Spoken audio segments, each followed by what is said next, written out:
महानतगी बाबा जुमदुजींनी स्वतः करता या कार्याची जोपासना केली।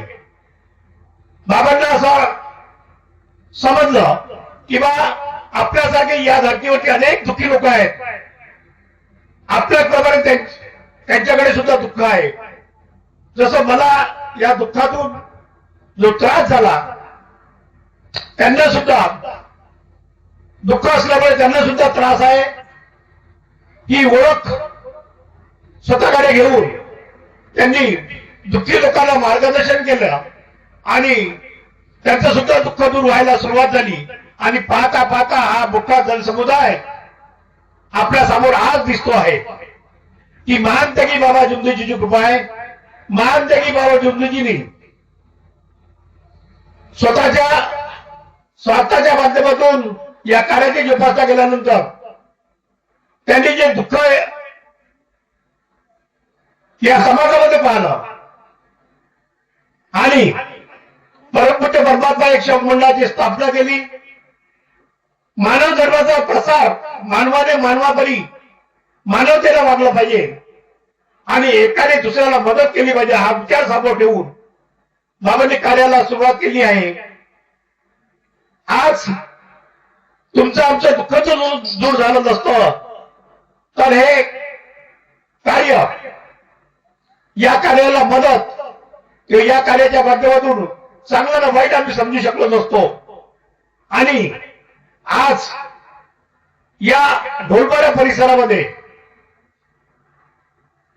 जे या कार्याच्या अनुषंगाने जो दुःखी व्यक्ती आहे त्याच्या पर्यंत या कार्याचा प्रचार आणि प्रसार पोहोचवावा या माध्यमातून हे सेवक संमेलन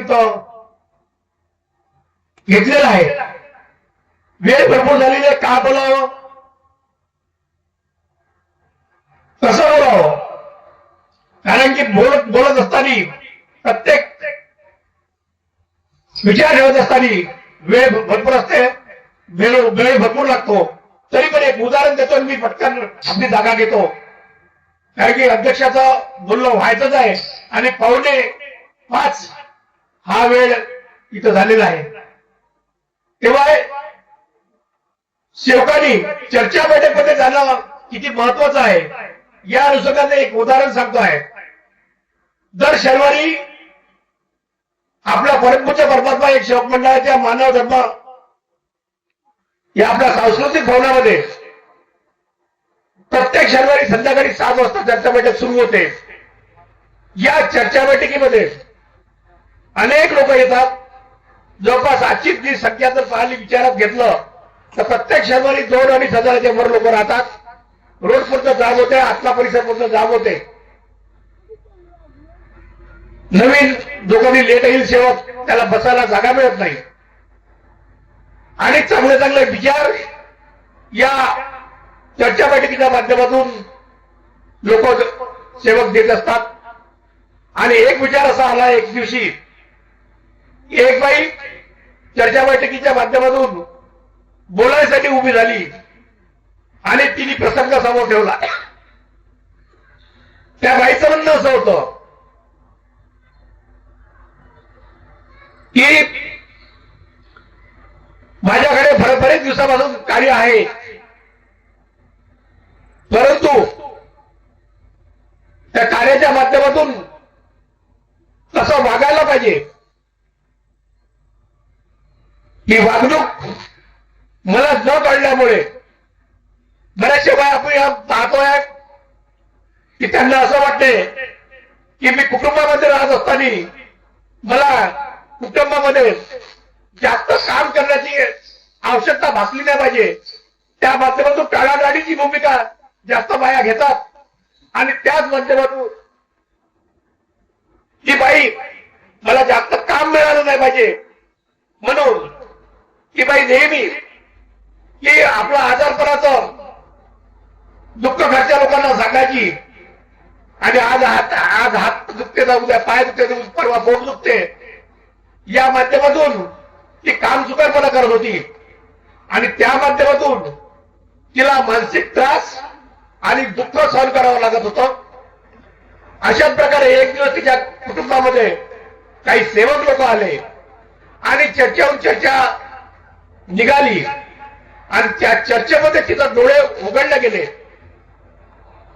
आणि असा प्रकाश पडला की बरेच दिवसापासून आपण घरी खोटं बोलतो आहे आणि त्या माध्यमातून आपल्या संसारामध्ये सुद्धा त्याचा त्रास होत आहे आणि आपल्याला पर्सनली सुद्धा त्रास होतो आहे.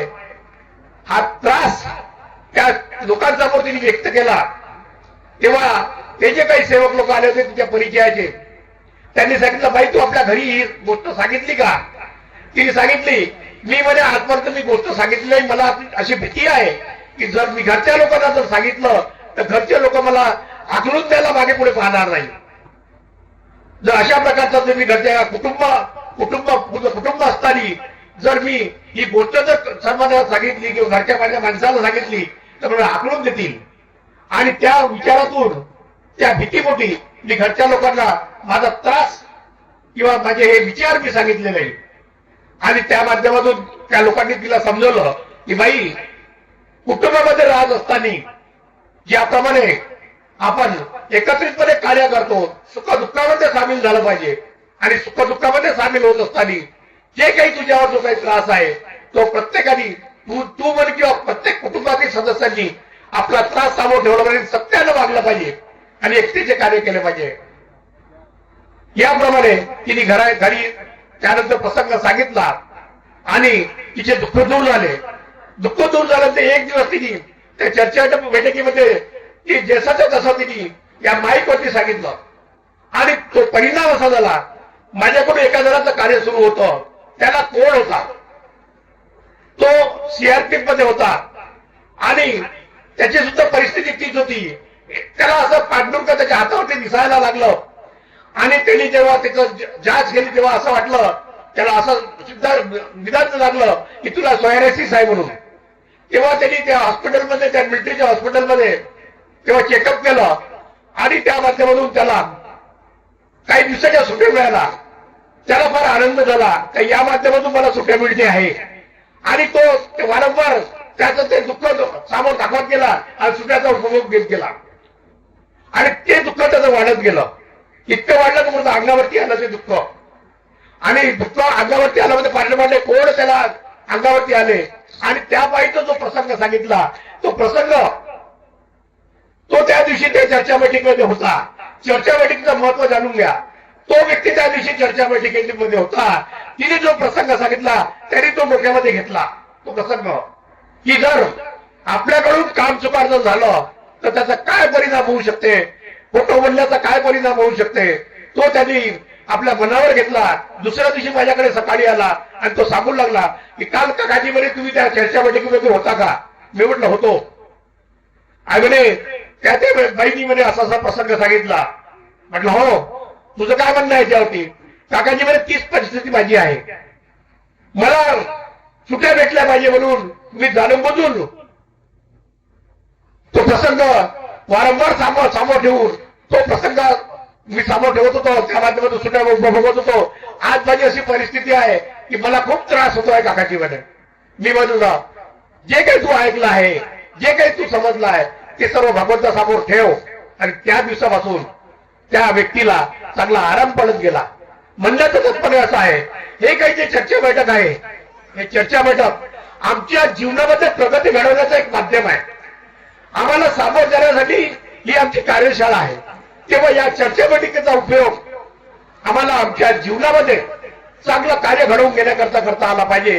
त्या दृष्टिकोनातून आम्ही जर त्याच्याकडे जर लक्ष देऊन लक्षपूर्वक जर त्याचं जाणीव ठेवून जर आम्ही कार्य केलं तर मला तरी असं वाटत नाही मानते की बाबा जुगदुजींनी जे जे कार्य आमच्या समोर ठेवलेले आहे त्या कार्याचा कुठेतरी आमच्याकडून ऱ्हास होईल, कुठेतरी आमच्याकडून त्या कार्याला दुखापत होईल. की जर जे बाबांनी जे कार्य केलेलं आहे ते कार्य आम्ही करू शकत नाही. परंतु बाबांनी जे जे आमच्या समोर ठेवलेलं आहे की देश को सत्य केले जगाना आहे, हा मूळ मंत्र बाबांनी ठेवलेला आहे.